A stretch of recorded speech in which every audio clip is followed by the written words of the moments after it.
The exotic pet industry has increased in numbers and popularity in recent decades.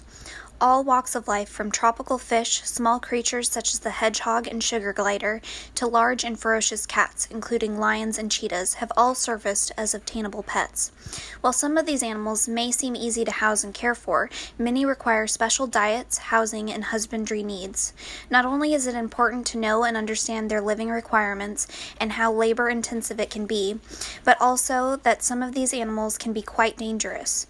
The origin of these animals and how they were obtained is not always clear, which brings the question, is it ethically or morally right to own these animals? Regulations for selling and/or buying exotic animals in the U.S. vary between states, and if the states do not have laws prohibiting these activities, they rarely have the financial means necessary to support them. Many exotic animals purchased within the states have been born and raised here. However, it is a much different story in other countries. The majority of animals purchased outside the U.S. are part of the illegal trafficking of wildlife, meaning they were stripped from their original habitat and smuggled to other countries, where they then could be bartered, sold, or bought. Wildlife trafficking worldwide is estimated to be a $19 billion a year business, which puts it only underneath drug trafficking, human trafficking, and arms smuggling. It's as lucrative to deal in wildlife as it is to deal in heroin, cocaine, or automatic weapons. The President of the United States has made it a priority in his administration to look at wildlife trafficking. One, we need to save these species, and two, it's become a national security issue, and it's a worldwide issue that needs to be solved by many countries throughout the world to disrupt these criminal networks that are profiting in pretty much the death of a lot of these iconic species. Social media continues to have a growing audience around the globe, allowing people to show off their exotic pets and gain popularity by status.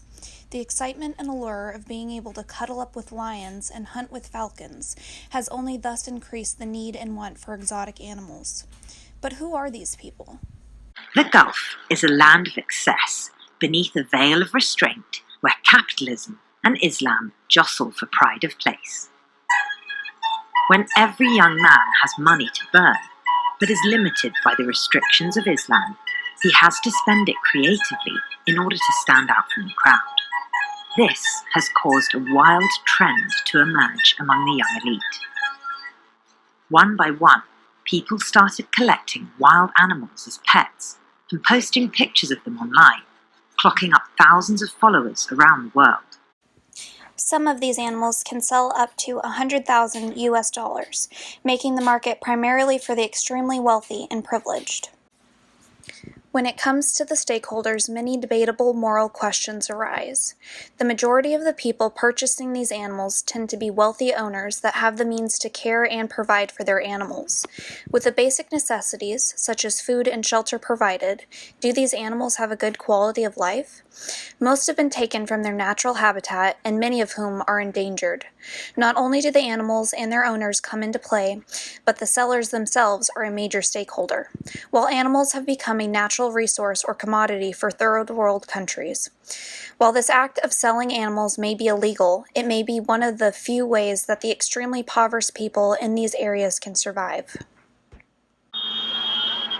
So we went down to the market and we literally asked, has anyone got an Emerg, a tiger, for sale?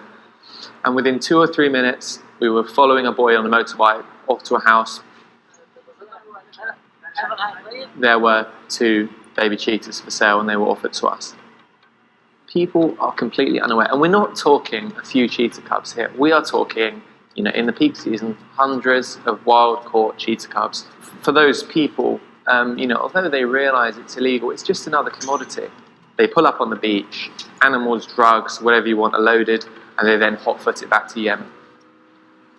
You've got a very fast highway. It's actually probably the fastest road in Yemen that essentially runs all the way to the Saudi border. And you could almost say it's like a smuggling superhighway. So what you're saying is, if the demand from the Gulf doesn't slow down, then this trade isn't going anywhere? 100%, that's for sure. East Africa's population of cheetahs specifically, but also leopards, big cats, and wildlife will be decimated by the Gulf's appetite for wildlife. Taking wild animals from their natural surroundings illegally, putting them through extreme stress during transport, and housing them in an environment that is not suited for them, thus increasing biodiversity loss and extinction rates, seems unethical and immoral. However, these animals are under anthropogenic stress from a loss of habitat, limited food supply, and poachers, and by turning them into pets, they then have adequate food and shelter when they may not have in the wild. Awareness and education is the first step to providing action and alternatives, such as changing the public's view on exotic animals, explaining that these wild animals have not been domesticated and therefore could be dangerous and require special accommodations, even if they look like cute, cuddly pets. Many of these pets become too large or unmanageable and are then donated or confiscated, being brought to zoos that do not want or have the room for them.